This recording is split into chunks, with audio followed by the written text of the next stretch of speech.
জেনা এমন একটা পাপ, যেই পাপ থেকে যদি কোনো যুবক নিজেকে বাঁচাতে পারে, আল্লাহ পাক তাকে সাক্ষাৎ মৌতের হাত থেকেও বাঁচাতে পারবে ইনশাআল্লাহ। কিভাবে?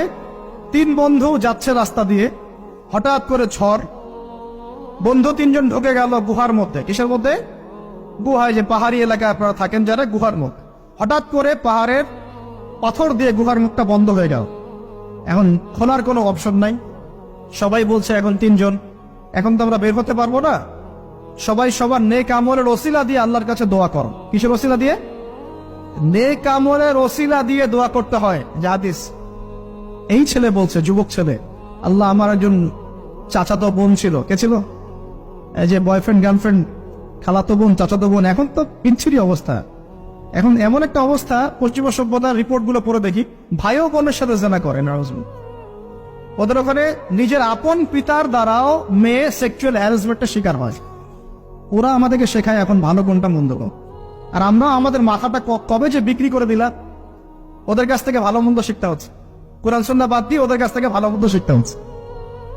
তো চাচাতো বোনকে সে খুব ভালোবাসতো, তাকে সে পেতে চাইতো, মানে তার সাথে সেক্সুয়াল সম্পর্ক করতে চাই, সোজা কথা বল।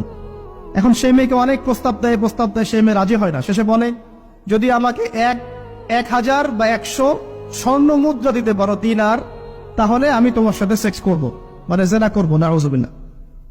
তো সেই ছেলে অনেক কষ্ট করে এই টাকাগুলো বা এই দিনারগুলো অর্জন করে, কামাই করে, দিন রাত পরিশ্রম করে, ঠিক আপনারা যেমন করছে না।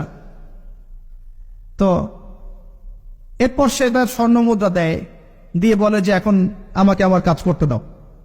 তখন সেই মেয়ে রাজি হয়। ঠিক যে মুহূর্তে তারা সেক্সুয়াল সম্পর্কটা করবে, ঠিক ওই মুহূর্তেই এই মেয়ে বলে ওঠে, হে আল্লাহর বান্দা, আল্লাহকে ভয় করো। আমি সারা জীবন আমার সতীত্বকে ধরে রেখেছি, কাউকে দেইনি। আমি কারোর সাথে এরকম অন্যায় করি নাই। আমি খারাপ মেয়ে নই। তুমি আমার ইজ্জতটা নষ্ট করো না। কে বলছে কথা? মেয়ে। ওই অবস্থা থেকে কি একটা ছেলের উঠে আসা সম্ভব? এটা কি এতটাই সহজ? এটা কিন্তু সহজ না। সত্যি কথা বলতে এই বিষয়টা কিন্তু এতটাও সহজ না। যারা অবিবাহিত তারা হয়তো বুঝতে পারবে না, বিবাহিতরা বুঝতে পারছে। তো ওই অবস্থা থেকে সেই টাকাগুলো না নিয়ে সেই স্বর্ণ মুদ্রা মেয়েকে দিয়ে ওখান থেকে সেই ছেলে উঠে আসে আল্লাহর ভয়ে। সে এখন গুহার মধ্যে আটকা পড়েছে, আল্লাহকে বলছে, আল্লাহ, ওই দিন ওই কাজ যদি তোমার সন্তুষ্টির জন্য করে থাকি, আজকে আমাকে মৃত্যুর হাত থেকে বাঁচাও। সমস্ত পাথর তপ করে সরে গেল বন থেকে। এটা কিন্তু কোনো গাল গল্প না, এটা বনু ইসরায়েলের ঘটনা, সত্য ঘটনা।